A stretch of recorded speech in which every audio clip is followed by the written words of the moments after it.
जय गुरुदेव। आज का जो ज्ञान पत्र है वो ये है कि स्वतंत्रता और अनुशासन। यह ज्ञान पत्र परम पूज्य गुरुदेव श्री श्री रविशंकर जी ने 10 अक्टूबर 1995 को बेंगलोर आश्रम भारत में दिया था। अब स्वतंत्रता और अनुशासन ये एक दूसरे के विपरीत है, फिर भी पूरक है, क्योंकि वास्तविक स्वतंत्रता अनुशासन का आदर करती है। वह अनुशासन ही है जो तुम्हें स्वतंत्रता प्रदान करता है। उदाहरण के लिए, दंत मंजन करने का अनुशासन तुम्हें कई प्रकार के रोगों से मुक्त करता है। इसीलिए तो हम बचपन से ही बच्चों को यह आदत डालते हैं कि सुबह उठते ही सबसे पहले अपने दांत साफ करने चाहिए, ब्रश करना चाहिए, दंत मंजन करना चाहिए, है कि नहीं? क्योंकि हमें ये पता है ये अनुशासन उनके लिए सही है। उससे, इस अनुशासन से वह रोग मुक्त हो सकते हैं, रोगों से उनका बचाव हो सकता है। व्यायाम करने का अनुशासन, उससे क्या होता है, हम तंदुरुस्त रहते हैं, हमारा शरीर चुस्त रहता है कि नहीं? वैसे ही अनुशासन एक ऐसी बाड़ है जिसके भीतर स्वतंत्रता का बगीचा फल फूल सकता है। अनुशासन स्वतंत्रता की रक्षा करता है। सेना का उद्देश्य ही है स्वतंत्रता की रक्षा करना। पर क्या सेना में स्वतंत्रता है? क्या सैनिकों को स्वतंत्रता है? नहीं, वे बंधे हुए हैं। उन्हें यदि बायां कदम आगे बढ़ाने के लिए कहा जाए तो वो दायां कदम आगे नहीं बढ़ा सकते, क्योंकि उनके कदम नपे तुले होते हैं। यहां तक कि वे स्वाभाविक चाल भी नहीं चल सकते। इस रक्षा में बिल्कुल भी स्वाधीनता नहीं है। यद्यपि यही देश की स्वतंत्रता की रक्षा करते हैं। अनुशासन के बिना स्वतंत्रता वैसे ही है जैसे एक देश बिना सेना के। वे दोनों साथ साथ चलते हैं। बस इसको समझकर हमें जीवन में आगे बढ़ना है। तुम्हें कुछ नियमों का पालन करना ही पड़ता है, क्योंकि वह तुम्हें तुम्हारी स्वतंत्रता प्रदान करता है। तुम अपना ध्यान या तो स्वतंत्रता पर ध्यान दे सकते हो या फिर अनुशासन के ऊपर, और सुखी या दुखी रह सकते हो। बाड़ का एक निश्चित स्थान और उद्देश्य होता है। यदि सारी जमीन पर घेरा बना दोगे तो तुम अपना घर कहाँ बनाओगे? फिर भी एक अच्छी तरह से रखा बाड़ संपत्ति की रक्षा ही करता है। प्रेम तुम्हें सही मार्ग पर रखता है। भय भी तुम्हें सही मार्ग पर रखता है। यदि धर्म के साथ भी ऐसा ही है, विशेषकर उन धर्मों में जो भय को एक मुख्य प्रेरक शक्ति मानते हैं।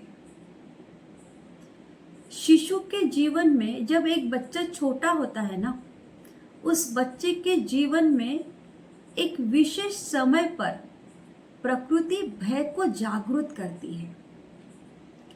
एक बच्चे के मन में कोई भय नहीं होता, क्योंकि वो एक बहुत छोटा बच्चा होता है और उसे अपनी माँ से 100% समय और प्रेम मिलता है। और जैसे जैसे वह बच्चा बड़ा होने लगता है, बड़ा हो जाता है और आत्मनिर्भर होता है, प्रकृति उस समय उसके मन में भय की भावना को उत्पन्न करती है और वह तब सावधान होना सीखता है। बढ़ती स्वतंत्रता के साथ बच्चा और अधिक सावधानी से चलना सीखता है। तो हमने देखा है ना, जब एक बच्चा छोटा होता है, बहुत छोटा, तब उसके मन में कोई भय होता है क्या? नहीं होता है। लेकिन जैसे ही वह बच्चा चलने की कोशिश करता है, तो वो जब एक पहला कदम जब आगे बढ़ाने की कोशिश करता है ना, तब उसके मन में डर पैदा होता है और वो 10 बार इधर उधर देखेगा, किसी का हाथ पकड़ने की कोशिश करेगा, किसी चीज को पकड़ के खड़े रहने की कोशिश करेगा, क्योंकि वह धीरे धीरे बड़ा हो रहा है। और जैसे वह आत्मनिर्भर बनता है, उसको ये सीख जाता है, तब वह फिर अपने आप सावधानी से चलना सीखता है कि नहीं? तो परम आनंद वो पूर्ण स्वतंत्रता की एक अवस्था है जिसका वर्णन अद्वैत में है। मन में मुक्ति, हृदय में प्रेम और कर्मों में अनुशासन होना ही चाहिए। स्वतंत्रता खोने का भय प्रतिरक्षा व अनुशासन लाता है और प्रतिरक्षा का उद्देश्य है भय को दूर करना, भय को भगाना। इस पथ पर ज्ञान ही तुम्हारी स्वतंत्रता है और तुम्हारी सुरक्षा भी। तो कितने अच्छे तरीके से गुरुदेव ने हमें स्वतंत्रता और अनुशासन, इन दोनों के बारे में समझाया है कि नहीं?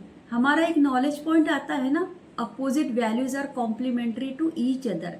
विरोधाभासी मूल्य एक दूसरे के पूरक है। तो स्वतंत्रता और अनुशासन ये दोनों ही विपरीत है, लेकिन फिर भी पूरक है कि नहीं है? क्योंकि देखिए, जब हम परिवार में है, हमारा परिवार है, बच्चे हैं, तो कई बार जब हम बच्चों को संस्कार डालने के लिए देखते हैं, मैंने मतलब मेरे जीवन में ऐसे देखे हैं कुछ एग्जाम्पल्स, कुछ ऐसी फैमिलीज कि क्या किया जाता है कि बच्चों को बस अनुशासन दिया जाता है, तुम ये मत करो, ऐसे मत बैठो, ऐसे मत खाओ, ये मत करो, वो मत करो। लेकिन जब हम खाली अनुशासन ही देते हैं ना, तब जब वही बच्चे बड़े होने लगते हैं, तब वहां पे मनमुटाव हो जाते हैं, फिर रिश्ते बिगड़ने लगते हैं। और कई फैमिलीज में क्या होता है कि बहुत सारा फ्रीडम दिया जाता है, कोई रोक टोक ही नहीं है किसी के ऊपर। तो वहां पर भी सेम सिचुएशन हमें देखने को मिलती है। इसीलिए जहां पर हम अनुशासन लगा रहे हैं ना, उसके साथ साथ हमें स्वतंत्रता भी देनी है, क्योंकि अनुशासन और स्वतंत्रता ये जब हमारे जीवन में होती है, तब हमारा जीवन एक खुशहाल जीवन बन जाता है और हम अपने भावनाओं की, अपने इसकी कदर तो करते ही है, लेकिन साथ साथ दूसरों की भावनाओं को, दूसरों के विचारों को भी हम स्वतंत्रता देते हैं, उनको भी समझते हैं, उनके भी विचारों को समझने की कोशिश करते हैं। इसीलिए जीवन में ये दोनों चीजें बहुत इम्पोर्टेंट है। तो अनुशासन के साथ साथ स्वतंत्रता, ये दोनों हमेशा साथ साथ चलते हैं। एक के बगैर दूसरे की कोई वैल्यू नहीं है कि नहीं? तो बहुत सुंदर नॉलेज पॉइंट है आज का ये, अद्भुत है, ब्यूटीफुल। जय गुरुदेव।